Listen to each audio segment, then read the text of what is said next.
انا الصراحه كان نفسي اخش شرطه. يا حيوان اديني البيت. ما انا عشان شايل 5 مواد وفرحان قوي. طب قول لنا حاجه يا انجلش. I go to school by bus.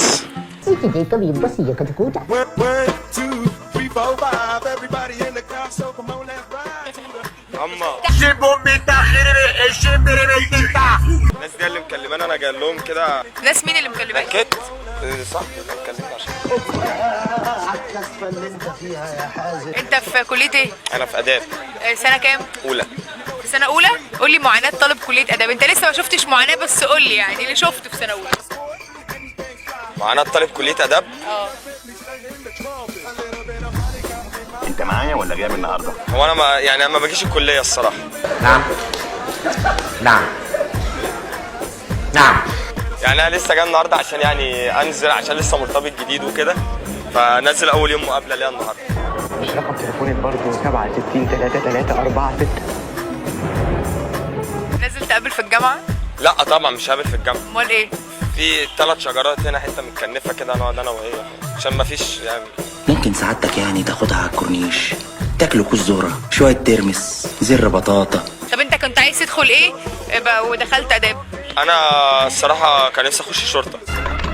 يا حيوان اديني البيت. انا طالع غير لايك تنمر، طالع تنمر الصراحه، طالع 7 عيادات. بتتنمر ولا بيتنمروا عليك؟ لا هم تنمروا عليا. رياضة بنطلوني اللي شايل قلبه وحاطط مكانه علبة بولاك اسود. ما انا طالع عظام. انت بتقول ايه؟ مش ده تلفزيون، مش احنا بنسجل. احنا بنسجل. ماشي انت بقى كلامك مش مفهوم بالمره. طب ماشي يعني دلوقتي المعاناه طالب كليه اداب. المصاريف ايه ده؟ مصاريف ايه؟ مصاريف غاليه قوي. بتقول ايه؟ والله المصاريف غاليه قوي يا جماعه. ده؟ والله العظيم بدفع 1090 جنيه واخدين مني 1005. احنا في اداب ما بندفعش المبلغ ده. ما انا عشان شايل 5 مواد. وفرحان قوي. يعني انت مش سنه اولى؟ لا انا سنه اولى. انت عايد؟ عايد سنه اولى الحمد لله، بقى لي 3 سنين. انت عبيط يا اسطى. كلام بجد؟ والله العظيم ما بقى عندناش احنا حد بعيد. عندنا حد بعيد 3 سنين؟ 3 سنين؟ 3 سنين طب ليه؟ ما انا يعني مش عارف، بس ما اعرفش دكاتره الصراحه، ما اعرفش دكاتره. ما قسم ايه؟ انت قسم ايه في اداب؟ قسم انجلش. انجلش؟ يس all English all the time. طب قول لنا حاجه يا انجلش. I go to school by bus. I am donkey. دونك يعني. دخلت المدرج كم مره؟ والله العظيم لسه داخل المدرج من نص ساعة، أول مرة ألاقيها في حياتي. يما يا فاشل. أنا نزلت من طلب العلا يسر الليالي، نمت الساعة 3 الفجر ونزلت الساعة 8 الصبح، محاضرتي الساعة 10. نزلت مع أصحابي، فطرت ورحت المدرج. تمام عشان ما تقوليش بكلم بنات فوق السطح والكلام ده. يما أنا والله ما مرتبط، أنا لسه أول يوم ارتباط وهي كرتت لي. أنا بس بفهمك، وخدت الفيزا عشان ادفع المصاريف عشان ما تتخضيش، ما تقلقيش عليا. دفعت المصاريف؟ الحمد لله دفعت المصاريف. ثانية واحدة. انت بتطلع ايه يا عم انت؟ بتطلع ايه؟ عشان امي لا يما الكتب المواد وصل المصاريف اهو. والمواد اهي يما 750 جنيه. مش كانوا 1000 وشويه؟ مع 1090 زائد 750 يبقى. انت بتخنصر؟ ما بخنصرش والله. ايه انت بتخنصر؟ والله ايه ما بخنصرش. ايه دي فلوس سفر؟ خد فلوس الكتب وراح لا يا عم امشي يلا. لا والله ايه يما ابنك ناجح باذن الله وهتعين دكتور في الجامعه. دكتور بعد 3 سنين بتعيد؟ واللي قال لي على الحوار ده الراجل الامن اللي واقف على باب الجامعه، قال لي انت في يوم من الايام هتبقى دكتور في الجامعه. ايه لي كلمه لكليه اداب. احنا النهارده بنعمل حلقه. سؤال الحلقه ايه اكتر حاجه بتخاف منها؟ من الموت عشان واحد ابوي ثالث يا رب في الدنيا كلها. لما تروح الجامعه انا بصرف على نفسي الحمد لله والدنيا حلوه وشغال والدنيا حلوه. اهم حاجه يفضل ليا بس هو سنه الدنيا. اهم حاجه يفضل ليا بس هو سنه الدنيا. ايه اكتر حاجه والموت حريم غدارين. غدر بيا. والله غدر بيا. كل الحب الوطن. هي الوطن. والله. لا يا راجل. عجبتني على كبرت ينفع؟ شفتهم بعدين وما لحقتش اعمل حاجه قلبك. 3 سنين حب. كروت فكه. الراجل بكروت فكه واجيب كروت فكه. في الاخر طلع مرتبط. انت بتتكلم جد؟ وهي معاك؟ هي معايا كلمتني بعد الخطوبه. كلمتني كده انا بحبك كده. انت عملت ايه؟ عملت ايه؟ كلمتني مفيش إنها فعلا عارف الموضوع ده باظ ليه؟ الموضوع ده باظ عشان كنت بتشحن كروت فكه، انت لو شحنت لها باظ. انا مش عايز ارسل ده انا اعرف ايه. اه والله 3 سنين عادي. خش يا عم ما انت رغر في بيتك برضه. في بيتك وكلمت صاحبك تعالى. لا تعايرني ولا عايرك، ده الهم طايرني وطاير. يعني هو فعلا قاعد معاها 3 سنين 3 سنين فعلا. اه 3 سنين ودي كروت فكه وجيب كروت فكه. تجيب الكروت ولا ايه؟ هو ده اللي كان بيجي بغض اول ذئاب من كلب الوسط. احنا ايام ما كان الكاكتب 4 جنيه صرف 4 كتير قوي. ابو ادم كانوا متفقين ان هم يسموا ادم. دلوقتي هي اتخطفت وهتجيب ادم. وانا كنت هسمي فريده. انت بتضحك عليا. واحمد عملت لي حوار من غير اي حوار اصلا. خاينه بتتكلم. خاينة واطية يا بسام. هي حبت تعمل نفسها شهرة على حساب احمد، بس احمد اداها على عيني. قلت لابوها البنت منا فاهم معايا في الشوارع بقت رجلها قد كده ولا مقاس رجلها بقت 52. تعالى يا احمد تعالى. واحنا مسا على ريهام وهالي ريهام. وانت كنت محمد على اسم ابويا برضه. الشله كلها كده يا عيني. انت اصعب واحد. حتى حتى انت هتكبر على حد. عامل ايه؟ راحت سلمت ومالك يا مولو. كان ودينا هدايا وداخل كان بيجيبها هدايا. كان عامل اوبشن على 2. والله كان عامل اوبشن على 2. اقول لك على حاجه الطقم الوحيد اللي جابته لي الدنيا كانت بتكسي. وهي ماشيه معايا الساعه باظت. ولا انت تنصح ازاي؟ انت عايز اللي ينصحك. ما تامنش لاي بنت لان الفن في المصري كله غلطان. اتنين مالهمش امان، الفرامل والنسوان. حريم والله كله غلطان. انت كده انصح ابو ادم من قلب الزقازيق. انت تعرف ان الشرقية ما فيهاش شوكولاتة يابا؟ لا عشان الله الوكيل. انا خربانه مش هتعمل لبعض تاني. عايزين في مات المخلل. ايه الموهبه اللي عندك؟ انا بمثل. فين الكاميرا؟ تمدح ولا ياض؟ بتمثل في مسرح الجامعه؟ اه بطلت.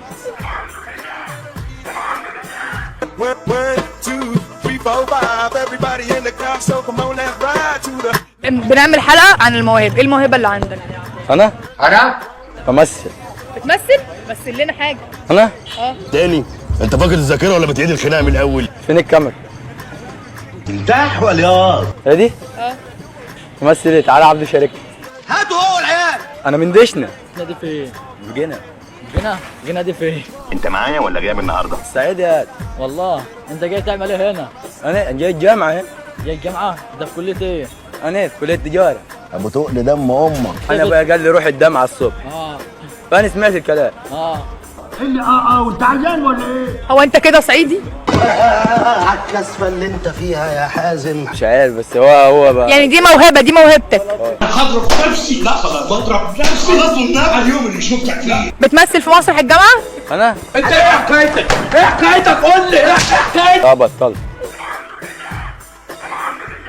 كنت بس بطلت. بطلت ليه؟ لا مش فاضي والله. طب ايه الموهبه اللي مش عندك وبتتمنى تكون عندك؟ والله ما عارف بس هو تمثيل حلو. انت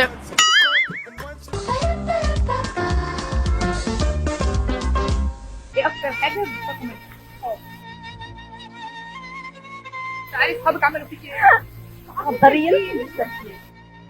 واحدة زي دي كده ارتبطت بالله كنت مرتبطة. اقول لها ايه من اصلا؟ انا خدت الاكس بتاعي.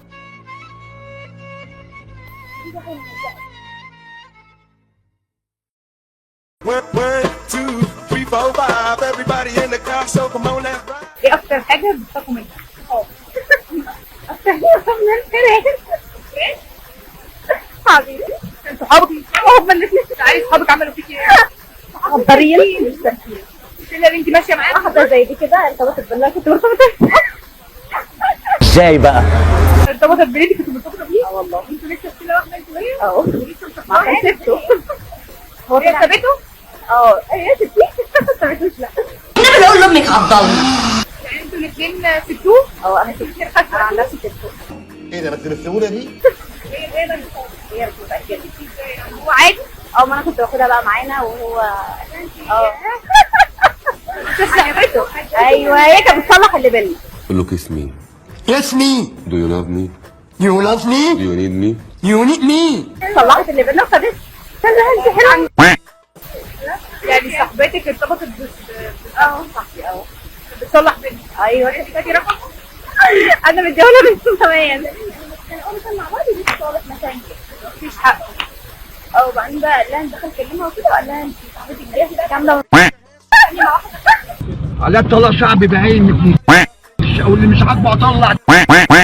يا جماعه احنا لازم نحل المشكله دي من خلال برنامجنا سؤال على الماشي. تعالي اهلا ومرحبا فيكم ببرنامج المسامح كريم. يا جماعه دي صاحبتها اللي خدت الاكس بتاعها. قلت الادب سفله. هي احنا دلوقتي بنتصالح قدام بعض.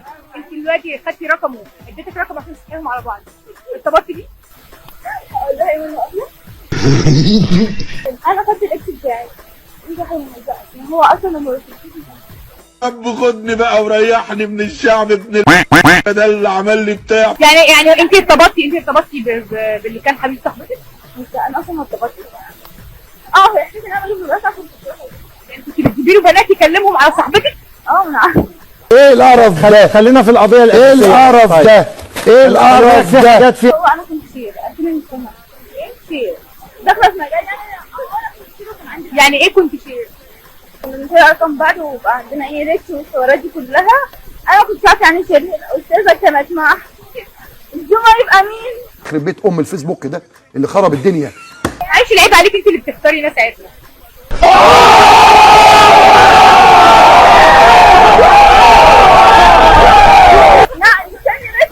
مش عليكي على حبيبها.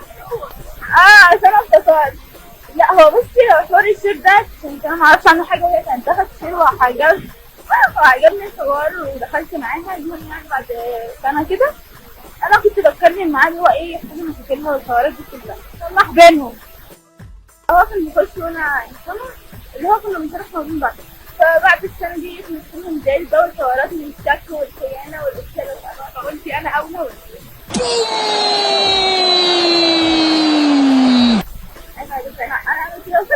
انا اعمل كده في اختي.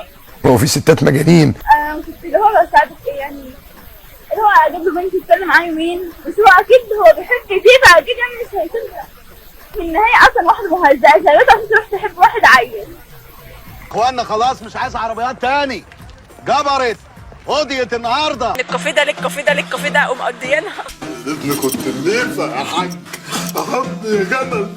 والله احسن ناس والله. واجدع ناس واروش ناس. ما انا صاحبتي. ابطال بلدنا اللي خيرهم على البلد كلها اللي لحم كتافهم من خيرهم. ممكن السباحه في الشتاء. انت بتعمل ايه يا عاطف؟ حران يا راجل صار كنت فاكر الدنيا برد.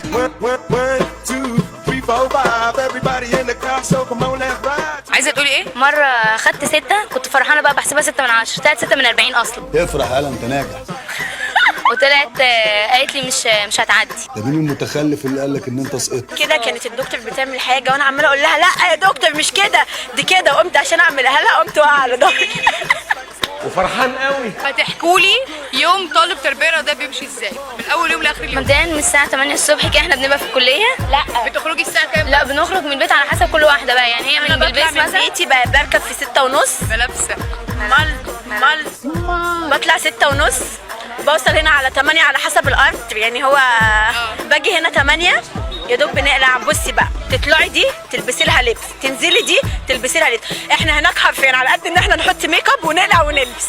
بس تحطي ميك اب ليه؟ اهم حاجه الشكل يا ماما. هو انا كده متمكيجه؟ ده انا كده على المحاره. عايزين نقول حاجه ما بنلحقش ناكل احنا بناكل على السلم اقسم بالله مفيش وقت ما بين المحاضرات. لا بس هقول لك على حاجه يعني بعيد عن كل ده احنا ساعات بنكبر دماغنا وبننزل من الكافيه ده للكافيه ده للكافيه ده. استغفر الله يا اخي ما توقعنيش في الغلط. زي ما انت عامله دلوقتي كده زي دلوقتي كده خلصنا اصلا يوم الخميس ده ما بيبقاش علينا حاجه يعني اصلا المفروض ما ننزلش من بيوتنا بننزل احنا الثلاثه من الكافيه ده للكافيه ده للكافيه ده ومقضيينها. ابن كنت الليفه يا حاج. يا جمل. وجهي لي كلمه للملابس اي حد بيخليه يوجه كلمه للكليه بتاعته كلمه للملابس. اجدع ناس بتوع بالبيس والله العظيم ناس سالكه مفيش من بعد بالبيس ولا الزقازيق واللي منها ولا الزقازيق. كل البلاد حلوه احنا ما نحصلناش المصور مش زقازيق اصلا. اجدع ناس الزقازيق. انت ايه؟ انا عندي صاحبتي من الزقازيق عشان اقسم بالله معودانا عن الدنيا كلها بجد والله مش كلام. في كلمه اقولها لبلبيس. انا قلت لك كلمه اقولها بالبيت. اجدع ناس بتوع بلبيس، ما لازم اقول تاني عشان انا من بلبيس. بصي شهامه وجدعانه وكل حاجه تلاقيها في بلبيس. جامعه انك من بلبيس بيعمل ايه؟ من بلبيس. طب بعيد عني. بياخد 4 خطوات ورا لما حد يعرف ان اي حد بس لا لما بيتعاملوا معايا بيحبوا بتوع بلبيس. يعني انا كنت اعرف ان بتوع بلبيس دول يعني مش قد كده، بس والله مش قد كده. ايه اوعي ايدك مالك؟ بس والله احسن ناس والله، واجدع ناس واروش ناس. ما انا صاحبتي. ابطال بلدنا اللي خيرهم على البلد كلها، اللي لحم كتافهم من خيره. في جله كده بتاع 6 كيلو وباجي عشان انزلها واعملها كده المفروض لو ما حطيتهاش تحت ودانك يبقى انت صفر او سالب. عظمه الترقوه كده يعني في اصابات كتيره. في واحده صباعها اتكسر كده، صباعها الصغير ده جه بالعرض كده. انا يا بنتي تعالي هاتي. لا اصابات تربيه يديه. تعالي بجد. ايه ده؟ ايوه ده من الكليه؟ من الوزن. طب وجايه تاني وانت مكسوره حبيبتي؟ عشان الدرجات الامتحانات. بتمتحنوا دلوقتي؟ اه. طالعه الاولى على الدفعه؟ لا على الفرقه بتاعتي، الشعبه بتاعتي. احكي لي عن معاناتك في تربيه رياضيه. هو مش معاناه يعني، هو اللي حابب الجامعه هيتاقلم معايا. ايه بقى ايه ده؟ لا انا واخده المركز الاول اصلا، عشان كده انا بعد ما خدت المركز الاول جالي اصابه على طول. من ايه ده مي اتحسدتي؟ بالظبط. ايه معاناه طالب كليه تربيه رياضيه؟ ممكن السباحه في الشتاء. انت بتعمل ايه يا عاطف؟ حران يا راجل، صور كنت فاكر الدنيا برد. احنا النهارده اليوم العالمي للتربيه الرياضيه، وجهوا لي كلمه لتربيه رياضيه في صوت واحد. والان مع المفاجاه. والله انا اكبر قطر يا بنات شنطه التربيه الرياضيه. ما بنات تربيه رياضيه جامدين اهو. باخد حقي وقتي وانا واقف. ايه يعني انا جامده على تربيه رياضيه؟ لا يعني ممكن اديله حركه كده ولا كده. وريني كده بتعملي ايه؟ ايدي حرام عليك ايدي. لا والله هي اي حد بس مش بيحبها هيحبها لما يدخلها، بس هي متعبه. بس يا جماعه هي شجعتنا العب كيك بوكس. شجعتها العب كيك بوكس. جايبه لها اصابه. ومش عارفه العب كيك بوكس تاني بسبب صواعي. طبعا خلاص كده. لا بس بجد انا بدخل من غير كارنيه يعني. انا معروفه في التربيه الرياضيه بدخل من غير كارنيه. كل واحد فيكم يقول لي كلمه واحده للدفعه بتاعته. ربنا ما يجمعنا بكم تاني ويبقى اخر لقاء بينا. من لم يعلمه ابيه وامه يعلمه كليه الحقوق. لا انا مسموح لك.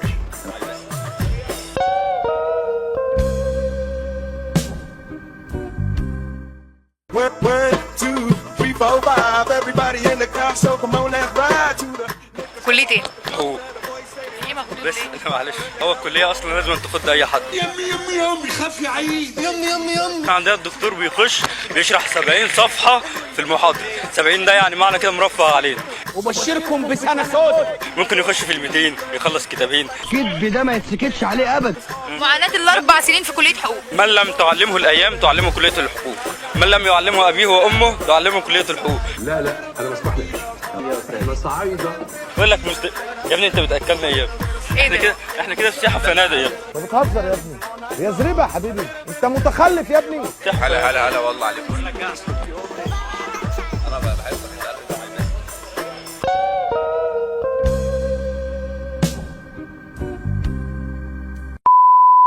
الكليه دي بتكفر عن ذنوب الانسان، بس برضه بنحبها. هتعمل ايه بعد ما تتخرج من حقوق؟ مستشار طبعا. امال احنا اسمنا ايه؟ ما بتعنيش انت في الكليه دي؟ ايه؟ لا اكيد بعاني، وفي حد ما بيعانيش في الدنيا اصلا. بتتخض ليه وانا بسالكم انتوا بتتخضوا ليه؟ اكيد بعاني، اي حد بيعاني في الدنيا اصلا. ايه معاناتك في ال4 سنين؟ هي نفس المعاناه برضه، دكاتره وامتحانات على الكل. المعاناه بتاعت ادم حاجه ثانيه خالص. ايه بيعاني من ايه ادم؟ ملقاش الحضن او ملقاش الحد الحنين اللي اسكت انا بقول لك اسكت. المشكله ان ادم ملقاش حد يعني ايه يحتويه في وقت زعله والكلام ده كله. عارف ليه؟ عشان انت كحيان يا محمد. لقيت حد يحتويه؟ وعندي حد بيحتويني برضه والحمد لله. لا هو حد خلينا فركش النهارده. لا باولو منتج يا باولو. ربنا معاك يا رب. يا ابني انت كده منتج البتاع يا ابني. الاخبار منتج يا باولو. الاخبار ده نفسه يعني بصراحه نفسه. ايه يا عم واقسم بدين الله 20 سنه 21 سنه بنموت. وانت؟ لا انا الحمد لله. مين فيكم ماسك جروب الدفعه؟ عم احمد ماسك جروب احمد، بس الحريم ما تخش له اكتر. انا على فكره بخاف الله ما بردش على حد، ده اهم حاجه التقوى. هو الزقازيق علمتك ايه؟ احترم نفسه مع احترم نفسك. محترم ولا ايه؟ احترم نفسه وما جاش الكليه دي تاني. هو الزقازيق علويتك ايه؟ ولا اي حاجه. يا ابني انت في تجاره مش في طب. الدفعه بتاعتنا دي وسخه وسخه. اللي بتعمل ملخصات للدفعه؟ لا ما بعملش ملخص بس بتتبعت لي يعني. بنت بتبعتها له. استنى بقى ام قمامه خليكوا وقت يا ام قمامه والله بقى لنا سنتين بندور عليك انا والواد ده. هنخش الجيش والدنيا ناشفه معانا يا جدعان ما ينفعش والله. لا اتكلم عن نفسي. نص الدفعه معاه. انا سنجل والحمد لله. كل واحد فيكم يقول لي كلمه واحده للدفعه بتاعتها. انتوا احسن دفعه في الدنيا وربنا يسامحنا على الكذب. اسلاكوا اسلاكوا اسلاكوا. ده قرر اللي قاله محمود اسلاكوا. ربنا ما يجمعنا بيكم تاني ويبقى اخر لقاء بيننا. نتمنى السلكان يعني، والصراحه الدفعه دي طلعوا منها ناس كويسه، منهم زنات ومنهم شعبان بس. انا سامعه ان انتوا بقالكم 3 سنين بتدوروا على بنت بكمامه. لا ده زنات وشعبان بس. تعملوا ايه بعد التخرج؟ هنشتغل مستشارين باذن الله. مستشارين؟ لا ما هم طالبين حديث التخرج خبر 5 سنين. انا بقدم كل التنازلات اللي تتخيلها العميل. انا دلوقتي عايزاك تبيع لي حاجه، هتقنعني ازاي؟ بجنيه ونص وما بيتكسرش. عشان خاطر بالله عليك اخوك.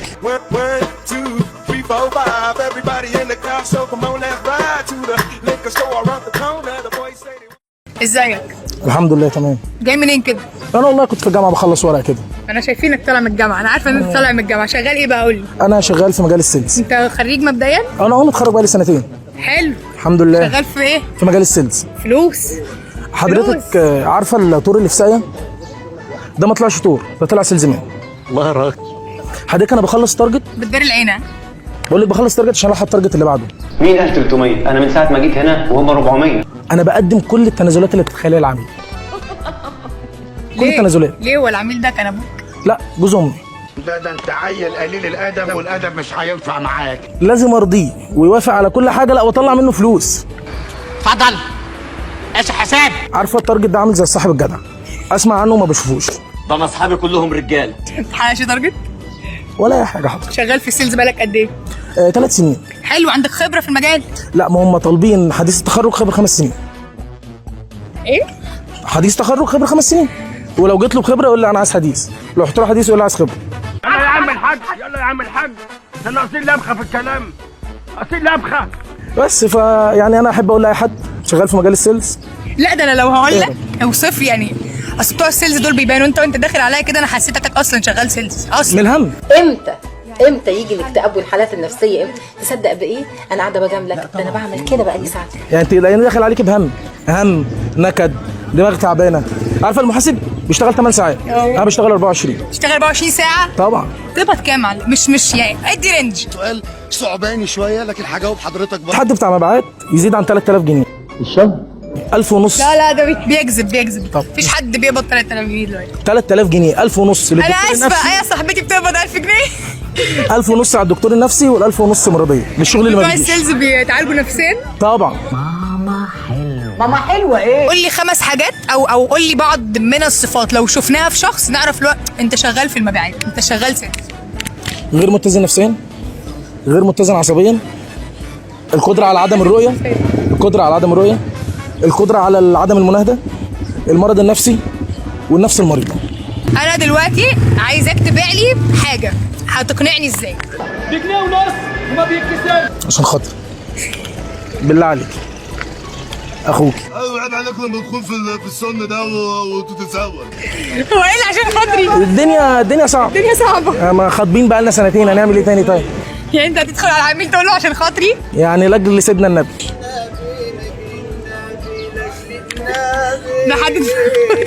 دلوقتي بقى بما انك حد خبره بقى في المجال 3 سنين وعملت فلوس وبهدلت الدنيا، قول لي نصيحه لاي حد ناوي يدخل مجال السيلز. والله اي حد ناوي يخش مجال السيلز لو قعدت في الانترفيو وقال لك انا التيم عندي كله بيحقق التارجت، سيب كعب العمل وبكعب الجزمه على عينه. بصي مهما كنت بتاع مبيعات جامد فمريم اجمد منك. سمعت ان انتوا عايزين سكرتيره فعلا؟ طبعا طالبين سكرتيره ومبروك علينا. بجد؟ فاحنا كرجاله مظلومين اصلا في الموضوع ده. يعني انا ما عنديش مغريات امور اوريها لك. انا اخري يعني نقتصر موضوع السيلز ده على البنات والحريم، يعني لو عايزين يبقوا 2. الراجل ده كل كلامه صح. انت مال امك انت. دي النصيحه الوحيده اللي تديهم. وحاجه كمان، اي حد يخش في مجال المبيعات هيقول لك تشتغل في ريل استيت، انت في كوميونتي عالي، انت غلبان، انت طيب، ما تشتغلش في المجال ده. واهرب. الهروب احيانا بيكون حل. مراكب ايطاليا تحفه. طب وتسافر ليه وتغرب روحك ليه؟ ما انت كده ميت. احيانا بيكون الانسحاب نجاح. صح. وانا من هنا بوجه رسالتي للمسؤولين، حسبي الله ونعم الوكيل. حسبي الله ونعم الوكيل. حسبي الله ونعم الوكيل في الشركه اللي انا فيها. ما انا فكرت. طب هو المدير بعد الفيديو ده خلاص هيرفدك خلاص. ما انا اصلا مرفوض. شكرا صباح الفل. والله مرفوض. والله مرفوض بقالي شهر ونص. والله كنت مدير مبيعات وسبت الشركه. ليه؟ ايه اللي حصل؟ يعني هو مدير مبيعات ما كانش بيقول لي السلام عليكم، بيقول لي بعت بكام؟ بعت بكام؟ عارفه انت حوار الفتى المدلل؟ تارجت. عارفه انت حوار الفتى المدلل بتاع الشركه؟ اما انا سمعت اصلا ان السيلز عموما اللي بيشتغل في السيلز ده الفتى المدلل بتاع الشركه. لا، الفتى المبلل ليه سفنجه يتعسر ينزل فلوس، هو مش مدلل خالص خالص خالص. انا مضطر ان انا اشتغل بس مقابل ايه؟ الله اعلم. مرتبي كام؟ الله اعلم. هتبيع الشهر ده؟ الله اعلم. حققت التارجت؟ الله اعلم. كلمه للمدير اللي رفضك. حسبي الله ونعم الوكيل.